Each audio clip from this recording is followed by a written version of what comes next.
Hello, my lovely anatomists and physiologists.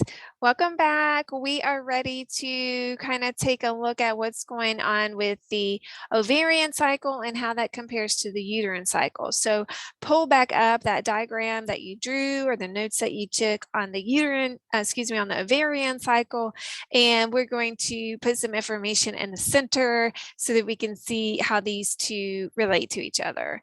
Before we do that, take a look at these two terms. We have menarche, which is talking about the first ever cycle that's happening with the onset of puberty. We'll see that this can happen before or after the first ovulation.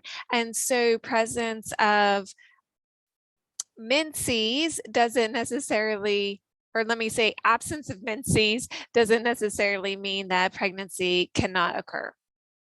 And then menopause is talking about the last cycle.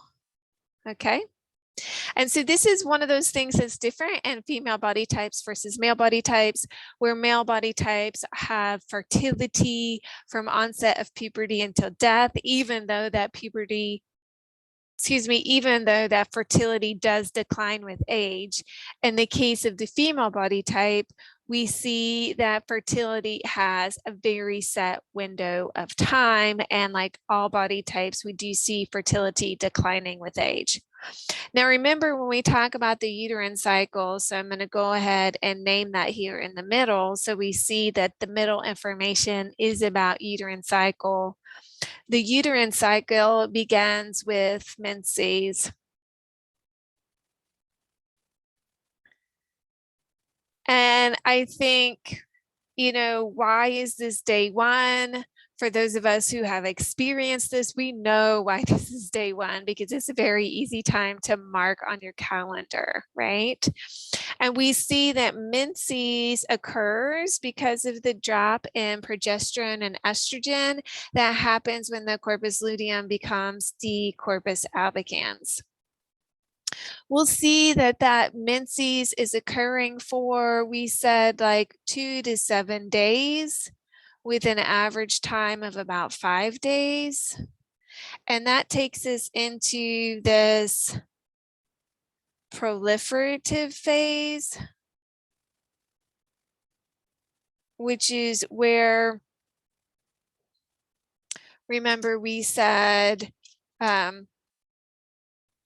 we're getting the endometrium rebuilding, and we're seeing that the follicle is going to be releasing some estrogen during its whole development, but we see like a really big increase in estrogen coming from that Graafian follicle. So let me maybe move down my proliferative phase just a little bit, so it's matching up here a little better.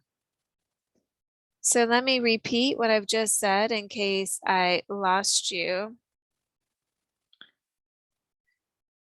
During the follicular development, so going back to ovarian cycle, where we had the FSH triggering the development of a primary follicle to a secondary follicle to tertiary follicle to the one winner Graafian follicle, some estrogen is being released throughout that development. But it's when we get to the Graafian follicle that we get like this really huge kick of estrogen. And so we're seeing that the proliferative phase is happening when we're getting this release of estrogen. The proliferative phase continues for approximately, I have 7 days listed here.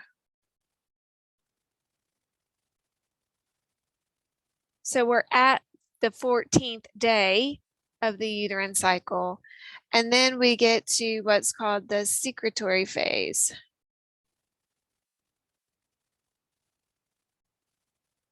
The secretory phase is really triggered by the release of progesterone that we're getting when the corpus luteum is getting busy releasing progesterone. Secretory phase is really when we are preparing that uterus for a possible embryo to make its way in and implant into the uterus.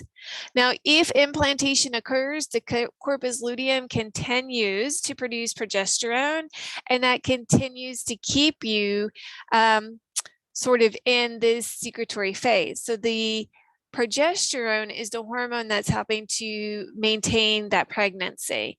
Now, what we'll see is with the implantation of the embryo, we start to get the development of this organ called a placenta.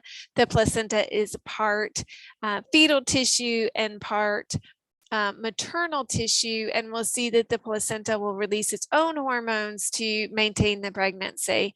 So it's the job of the corpus luteum to initially maintain the pregnancy until the placenta can take over.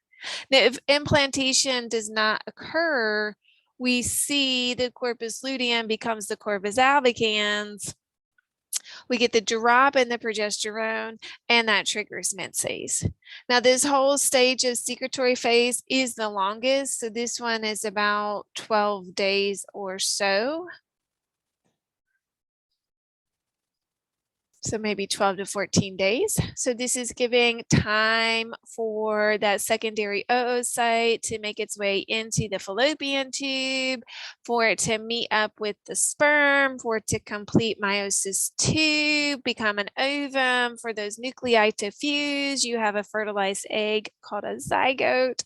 That zygote begins to divide, forming an embryo. So it's this little ball of cells that makes its way into the uterus, implanting into that endometrial wall or not. All right, up next, let's talk a little bit about lactation, and we'll do one last video after that, summarizing all of these hormones. All right, so don't forget, as always, take care of yourselves and each other.